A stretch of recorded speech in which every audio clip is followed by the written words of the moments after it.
بسم اللہ الرحمن الرحیم۔ السلام علیکم ورحمۃ اللہ وبرکاتہ اور میرے یوٹیوب چینل پہ آپ کو خوش آمدید۔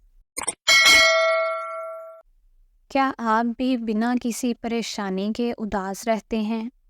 کیا آپ کا بھی دل مرجھایا مرجھایا سا رہتا ہے اور آپ کو سمجھ ہی نہیں آتا کہ ایسا کیوں ہے؟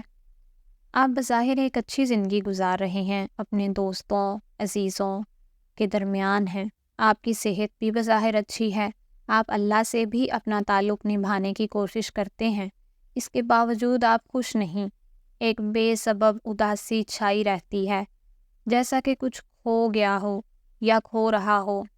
تو یہ ویڈیو آپ کے لیے۔ اس ویڈیو میں آپ کو میں اس پریشانی کی، اس الجھن کی وجہ اور اس کا حل بتاتی ہوں۔ ہم سب کچھ دوسروں کے لیے کرتے ہیں، کپڑے ہم پہنتے ہیں لیکن ہمارا فیشن دوسروں کے اطمینان کے لیے ہوتا ہے، زندگی ہماری ہوتی ہے لیکن اس کی ڈور دوسروں کو دکھانے اور ثابت کرنے کے لیے ہوتی ہے۔ ہمارے جوتے، ہمارا فون، ہماری گاڑی، ہمارا گھر، فرنیچر، سب ہم دوسروں کے معیار پر پورا اترنے کی جستجو میں جمع کر رہے ہوتے ہیں۔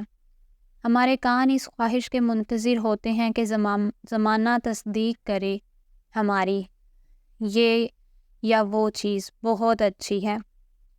اس ساری دوڑ میں ہمارا ایک رشتہ بہت کمزور ہو جاتا ہے۔ جی دوستو، یہ خود سے خود کا رشتہ ہوتا ہے۔ جب ہم یہ بھول جاتے ہیں تو خود فراموشی کی کیفیت میں چلے جاتے ہیں، ہم خود کو بھول جاتے ہیں، اس لیے ہم اندر سے اداس رہتے ہیں۔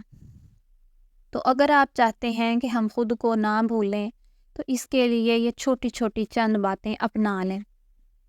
آپ ہر ایک کو مطمئن کرنا بھول جائیں، آپ ہر ایک کو خوش کرنا بھول جائیں، دوسروں کی ہر وقت ہر کام پر تصدیق بھول جائیں دوسرے آپ کے بارے میں کیا سوچتے ہیں، پرفیکٹ ہونے کی خواہش بھول جائیں کہ ناکامی کا بھی خوف ہوتا ہے، کیونکہ آپ ناکامی سے نہیں، اس ناکامی پر دوسروں کے رد عمل سے ڈرتے ہیں۔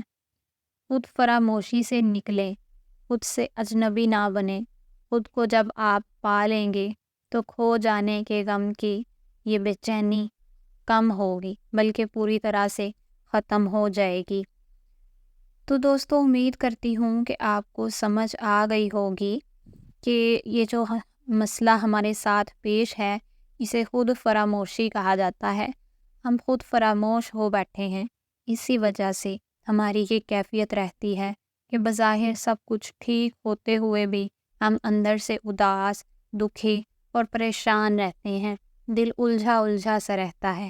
اللہ تعالیٰ ہم سب کو سکون قلب عطا فرمائے۔ آمین ثم آمین یا رب العالمین۔